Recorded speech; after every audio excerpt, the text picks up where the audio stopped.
We don't have a Florida ID number on it. This is on US 27 south of Lake Wales, Florida.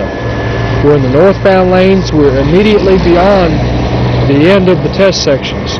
We're supposed to have 2.5 inches of asphalt concrete, over 10 inches of lime rock base, over 2 6-inch sub-base courses. The upper one to meet LBR 40, the lower one LBR 20, over a sand subgrade.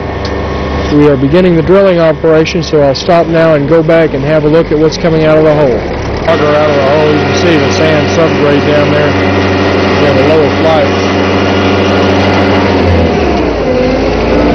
It'd be nice if we had the 12-inch diameter auger here. We could see materials a lot better, but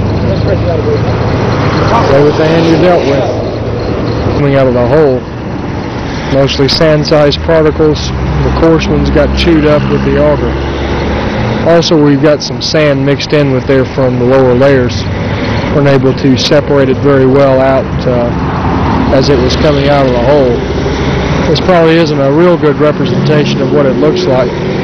Hope we're able to get the 12-inch diameter auger sometime ahead when we have the Ocala lime rock, which is definitely what this is.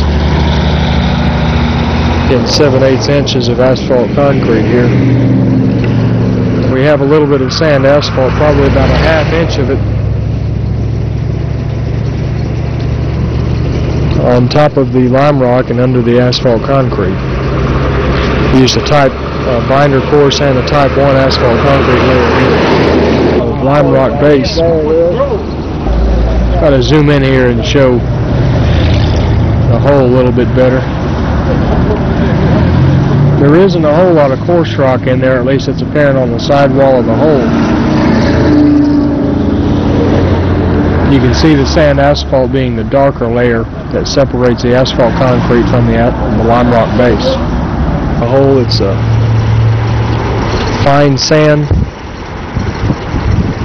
no clay or silt it seems, A3 soil.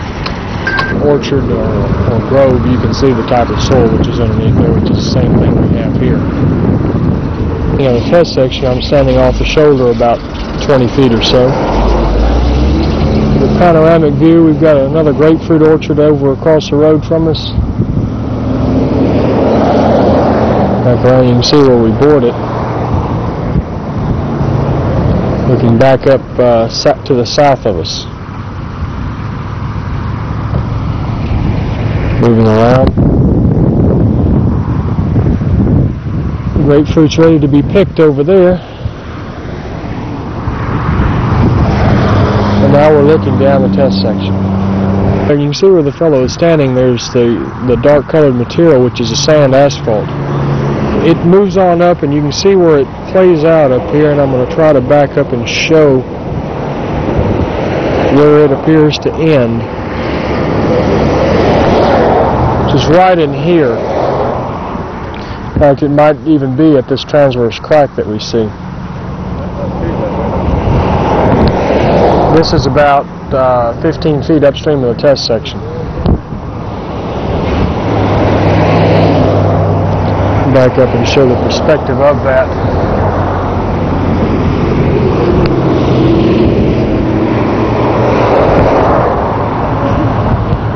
Tour. We do have some rutting in this test section. We haven't done any measurements of it yet.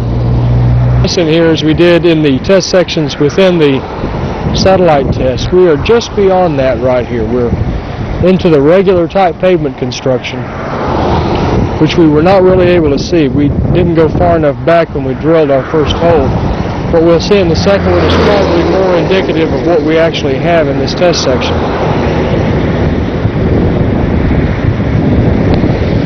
This is going to be picked up on here when I stopped.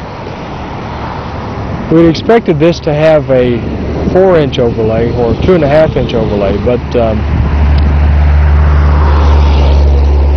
it looks like instead we'll have to see if we can make it a 4-inch as the test sections are in order to finish out this project and not be stuck in a transition on overlay thickness. Condition here is somewhat better, as I was starting to say, than what we had before. We don't have nearly as much cracking. Most of it is down towards the very end of the test section. We do have some rutting, like I was mentioning, and that's being measured as I speak behind me. One thing we do see more of here than we did back in the other is some high severity cracking, and we see some pumping or evidence of pumping. More of it, more so here than we saw in any of the test sections in back of us. Let me stop and try to zoom in on some of that to show you what I'm talking about. Set a quarter down there and you can see how the crack is, and you can see the spall point at the kind of at the joint.